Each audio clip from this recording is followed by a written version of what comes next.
आपण आज बनवत आहोत पनीरची भुर्जी। तर आज स्वामी प्रकट दिन आहे, तर त्याच्या निमित्ताने आपण पनीरची भुर्जी बनवणार आहोत। तर सर्व स्वामी भक्तांना स्वामी प्रकट दिनाच्या हार्दिक शुभेच्छा। तर आपण आता कृती पाहू। आता तेलामध्ये कांदा टाकून घेऊया। कांदा मस्त भाजून घेऊया, त्यानंतर त्यात टोमॅटो टाकून घेऊया। आता याच्यामध्ये वाटण घालून घेऊया। याच्यामध्ये अद्रक, लसूण, कोथिंबीर आणि खोबरं आहे। तर हे मस्त परतून घेऊया। आता त्यानंतर आपण याच्यामध्ये काळं तिखट घालून घेऊया। आता काळं तिखट घालून घेऊया। तर हे आपला घरचा मसाला आहे काळं तिखट। त्याच्यानंतर आपण खिसून घेतलेलं किंवा मॅश केलेलं पनीर याच्यामध्ये घालून घेऊया। आता आपण याच्यामध्ये पनीर घालून घेऊयात।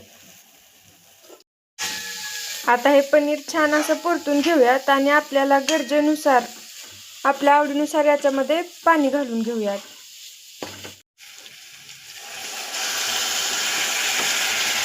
आता याच्यामध्ये आपल्या चवीनुसार मीठ घालून घेऊयात आणि पावभाजी मसाला 1 चमचा आणि एक उकळी आणून मग आपली भुर्जी तयार।